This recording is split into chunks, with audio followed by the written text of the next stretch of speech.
أعوذ بالله السميع العليم من الشيطان الرجيم بسم الله الرحمن الرحيم الحمد لله رب العالمين وبه نستعين وصلى الله على سيدنا محمد وعلى الطاهرين وعلى الله دائم أجمعين من الآن إلى قيام يوم الدين آمين رب العالمين. Encyclopédie chiite, le volume 2, le chapitre 1 est consacré à l'imam Mahdi, c'est la dernière lumière, ça s'appelle. En réalité, le volume 2 est très petit, 59 pages, et je vais m'efforcer de le terminer avant le 1er septembre, le 1er septembre qui correspondra normalement au premier Muharram. Donc on parlera de l'imam Hussein alayhi salam au moins pendant 10 jours. Et après j'alternerai entre les sujets entre encyclopédie chiite et les majlis sur l'imam Hussein, Inch'Allah. Ce volume-là parle que de l'imam Mahdi, mis à part un ou deux chapitres à la fin. Sinon, tout le long, c'est sur l'imam al-Hujja. Je commence. Il n'y a aucun doute que le Saint-Coran est le livre d'Allah, subhanahu wa ta'ala. Tous les musulmans du monde sont requis d'accepter ses enseignements et ses instructions. À la lecture du Saint-Livre, le lecteur découvrira la présentation d'une perspective futuriste, extraordinaire, sensationnelle et passionnante. Le Coran indique que la mission finale du prophète de l'islam, sallallahu alayhi wa alayhi, était de faire régner cette religion sur toutes les autres religions dans le monde et qu'un jour, cette sainte aspiration sera finalement accomplie. Allah a révélé dans le Coran, c'est lui qui a envoyé son messager avec les conseils et la religion de la vérité afin de régner au-dessus de toutes les religions, quoique les idolâtres puissent détester. C'est la sourate Tawbah, la sourate numéro 9, le verset 33. A'udhu billahi samir al-ghani minash shaitanir rajim. هو الذي أرسل رسوله بالهدى ودين الحق ليظهره على الدين كله ولو كره المشركون صدق الله العلي العظيم. Le livre saint du dernier messager d'Allah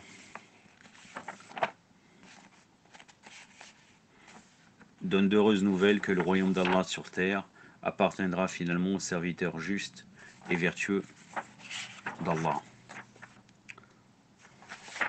C'est la sourate numéro 7, la sourate Al-A'raf, verset 128. La terre est Allah, il la donne en héritage à qui il veut, et la bonne fin est pour les personnes justes, ou bien les personnes pieuses. C'est à partir du milieu du verset. A'udhu billahi samir al-ghalim minash shaitanir rajim. In al-ard lillah yurisu man yasha min ibadihi wa aqibatul lil muttaqin. Sadaqallahu al-aliyyul azim. Il a également promis, et nous avons écrit dans les psaumes, Zabour, que sûrement nos serviteurs justes hériteront de la terre. La sourate 21, le verset 105. C'est la sourate al-Hajj, donc le pèlerinage. Non, pardon. C'est la sourate al-Anbiya, le verset 105. أعوذ بالله السميع العليم من الشيطان الرجيم ولقد كتبنا في الزبور من بعد الذكر أن الأرض يورث عبادي الصالحون صدق الله العلي العظيم. La terre sera envahie d'ignorance, de corruption et en destruction comme un corps sans vie, puis sera rétablie par la lumière rougeoyante de la justice comme indiqué dans ces versets. Sachez qu'Allah donne la vie à la terre après sa mort.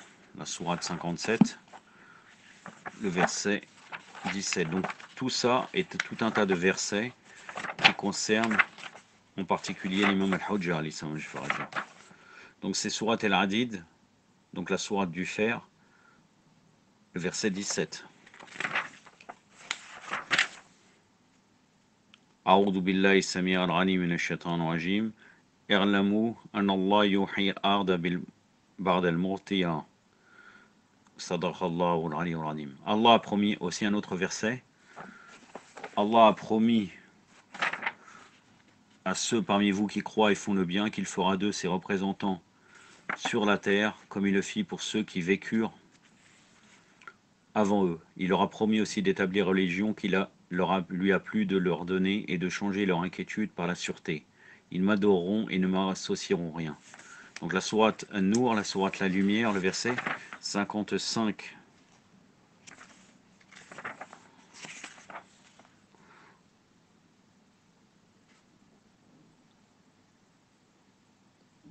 du début du verset jusqu'aux trois quarts du verset. A'udhu billahi samir al-alim minash shaitanir rajim.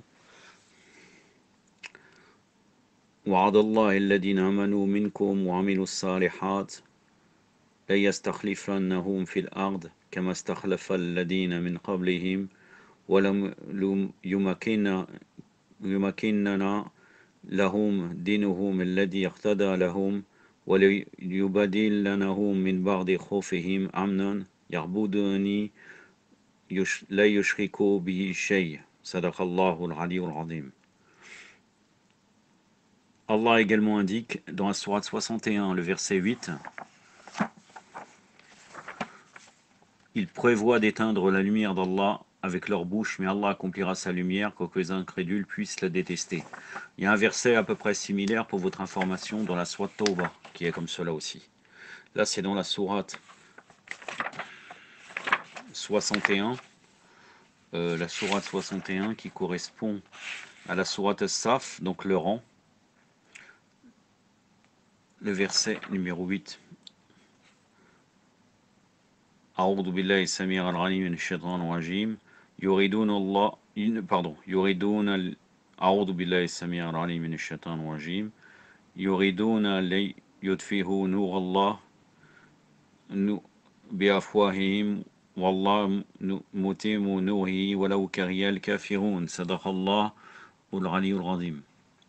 Il a également révélé, et nous avons désiré montrer de la faveur à ceux qui ont été opprimés sur la terre et pour leur faire des symboles et des héritiers. La sourate 28,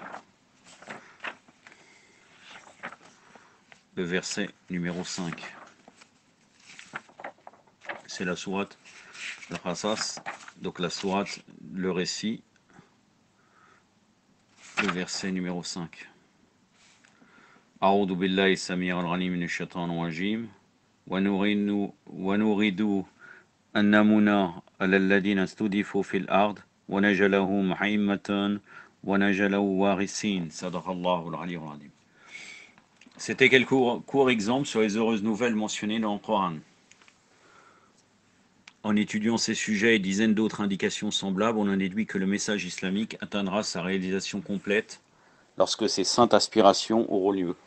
Tous les objectifs fabriqués et superstitieux disparaîtront, et seulement l'islam, la religion unique et vraie, sera la foi des êtres humains sur tout le globe terrestre. L'injustice, l'oppression et l'inégalité disparaîtront pour que la justice et l'égalité, qui est la loi de la création du monde, soient rétablies. Le royaume du calife divinement désigné, Khalifat Allah, se manifestera dans tous les recoins du monde. La lumière d'Allah brillera et la terre appartiendra à la vertu. Oui, le Coran donne les bonnes nouvelles que ce jour arrivera. Tous les musulmans du monde l'attendent avec enthousiasme. Les paroles du prophète sallallahu alayhi wa sallam sont le trésor le plus important et le plus digne de l'étude islamique. Les traditions islamiques sont un océan de bijoux qui nous informent sur les florissantes nouvelles d'un gouvernement juste nommé la révolution divine. On peut discerner qu'un chef divinement désigné accomplira cette sainte aspiration. Tous les musulmans conviennent sur l'authenticité de cette tradition. Le messager d'Allah sallallahu alayhi wa sallam dit: même si la durée entière de l'existence du monde est presque épuisée et seulement un jour est laissé avant le jour du jugement dernier, Allah augmentera ce jour avec une telle durée pour adapter un royaume pour une personne de Ahlul Bayt, alayhi salam, qui aura mon nom. Il complétera la terre de paix et de justice, ou bien il remplira la terre de paix et de justice comme elle aurait été remplie d'injustice et de tyrannie. Et par la suite, là, il dit voir, s'il vous plaît, le prochain article, donc la prochaine audio, pour la liste des références Bakri, pour les traditions ci-dessus aussi bien que beaucoup d'autres traditions. Cette précieuse tradition témoigne que les promesses divines auront lieu tôt ou tard. Donc là, la référence de ce hadith sera dit dans la prochaine audio. Cette précieuse tradition témoigne que les promesses divines auront lieu tôt ou tard, comme cela est également mentionné dans la plupart des sources chiites et Mukhalif.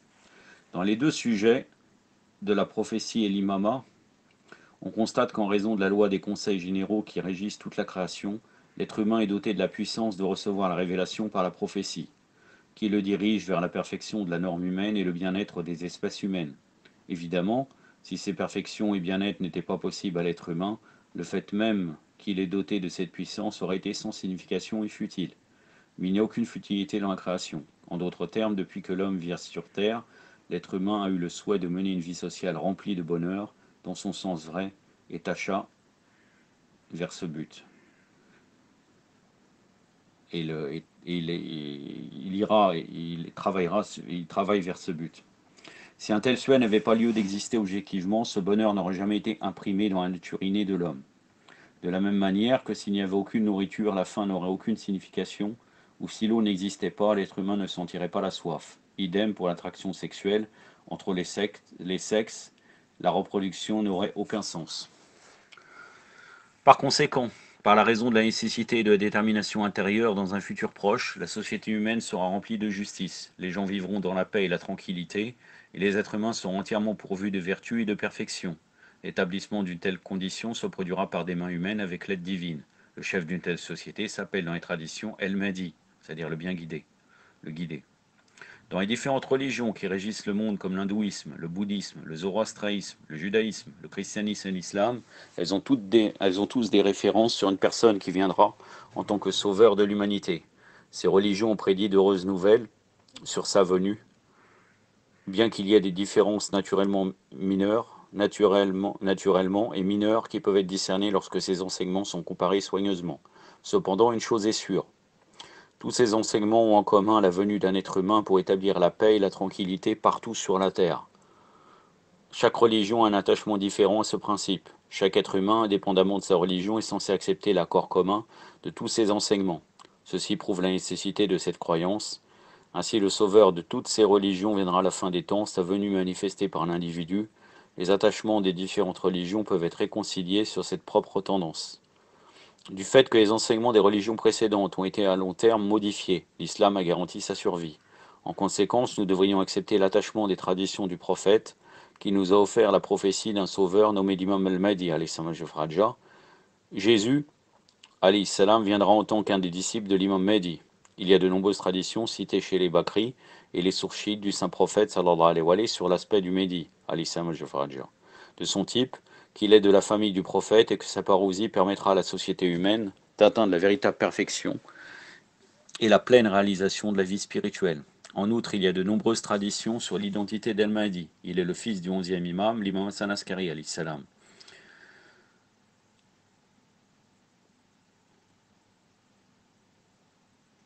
Après avoir été né, il a subi une longue mutilation, disparition, vivant parmi les gens alors qu'il n'est pas identifié des êtres humains. Le Mahdi, réapparaîtra en remplissant le monde de justice, comme elle a été corrompue par l'injustice et la tyrannie.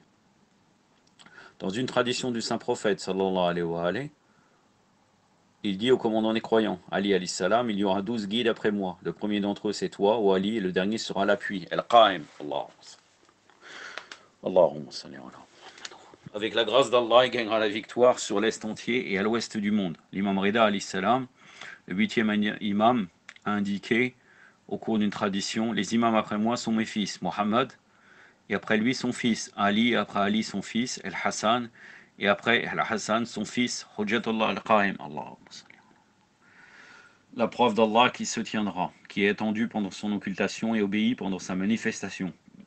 Même s'il reste la vie du monde qu'un seul jour, Allah augmentera ce jour, jusqu'à ce qu'il apparaisse manifestement et remplisse le monde de justice de la même manière qu'elle sera remplie d'injustice. Mais quand arrivera l'heure, le moment de sa venue, fréquemment mon père m'a dit qu'après l'avoir entendu de son père, qu'il a entendu de son père, qu'il a entendu de ses ancêtres, qu'il a entendu d'Ali alayhi salam, qui a demandé au saint prophète sallallahu alayhi wa alayhi, ô prophète d'Allah, quand l'appui al-Qa'im, de votre famille apparaîtra. Il a dit, son cas est comme celui de l'heure, la période avant le jour de la résurrection. La connaissance de l'heure n'appartient qu'à Allah seul. Nul autre que lui le fera apparaître en son temps. Elle sera pesante dans les cieux et sur la terre, et elle surprendra un improviste. C'est un verset coranique qui est cité là. La sourate numéro 7, le verset 187. Donc la sourate Al-Araf, le verset 187.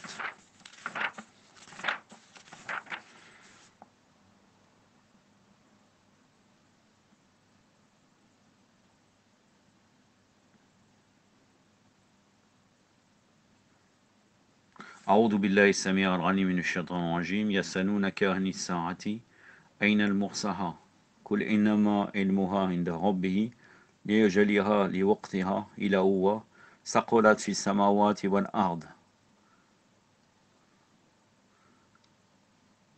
لا تأتيكم إلى بغدة صدق الله العلي العظيم. Moussa al-Baghdadi a entendu, j'ai entendu l'imam Hassan Askari alayhi salam, le 11e imam, qui a indiqué: je vois qu'après moi, des différences qui apparaîtront parmi vous au sujet de l'imam. Celui qui accepte les imams après la prophétie de Mohammed sallallahu alayhi wa sallam, mais qui nie mon fils, soit l'imam, est comme la personne qui accepte tous les prophètes, mais nie la prophétie de Mohammed sallallahu alayhi wa sallam. Le prophète d'Allah, et celui qui nie Muhammad sallallahu alayhi wa sallam, le prophète d'Allah, est comme celui qui a nié tous les prophètes d'Allah, parce que notre obéissance est comme obéir au premier d'entre nous, et nier le dernier d'entre nous est comme nier le premier d'entre nous. Mais prenez garde, certes parce qu'il y aura une occultation, pendant laquelle toutes les personnes tomberont dans le doute, excepté ceux qu'Allah protège. Il y a des centaines de traditions prophétiques au sujet de l'imam al-Mahdi, alayhi salam, qui ont été enregistrées dans les collections chiites, et des traditions Bakri. Un grand nombre de savants de toutes les écoles islamiques de la pensée ont indépendamment compilé des ouvrages concernant l'imam al-Mahdi, le maître du temps. Leur nombre fonctionne en dizaines, leur nombre s'élève en dizaines de volumes. Dans le prochain article, il y aura un grand nombre de hadiths sur ça. De ce fait, la croyance sur l'imam Mahdi n'est pas exclusive aux chiites, car les savants Bakri croient en lui bien qu'il n'ait pas les informations étendues sur sa personnalité. Pour plus d'informations, vous pouvez consulter les livres suivants. Il y a en français apparemment, mais certains je ne les connais pas apparemment.